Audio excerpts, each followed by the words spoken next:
Sinimulan ko to, walang naniniwala sa paligid ko. Ano?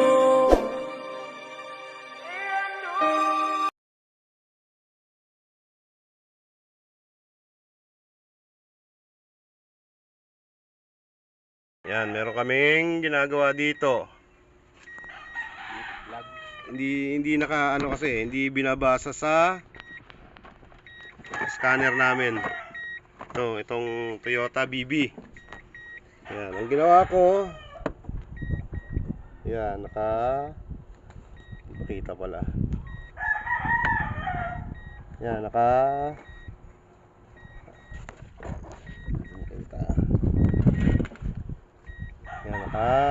ano na siya, wire muna yung ano niya. Yan yung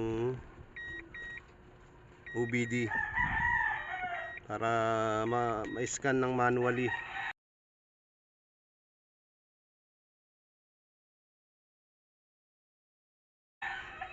Yan. Kaya ngayon natin i-on ang susi. Bibilangin natin kung ilan yung ano niya. Yan, 1, 2 1, 2, 3, 4 24 1, 2 1, 2, 3, 4, 5 25 1, 2, 3 1 31 1, 2, 3 1, 2, 3 33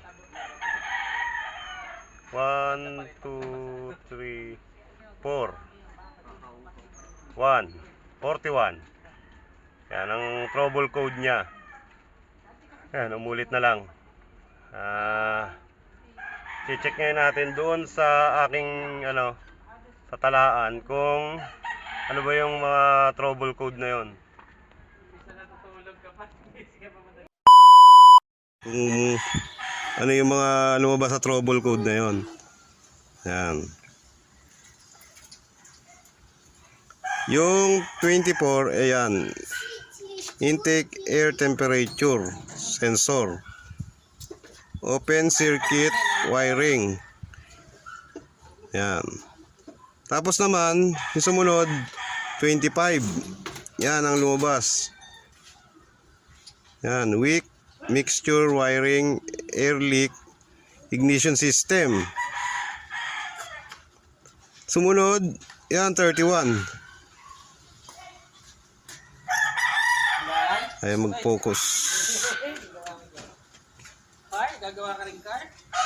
Yan, manifold absolute pressure or MAP sensor. Sumunod, 33. Ano ba yung 33? Ayan. Idle air control valve.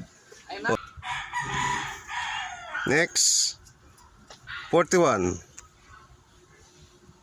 Yun. Throttle position sensor o TPS. Yan, throttle position sensor.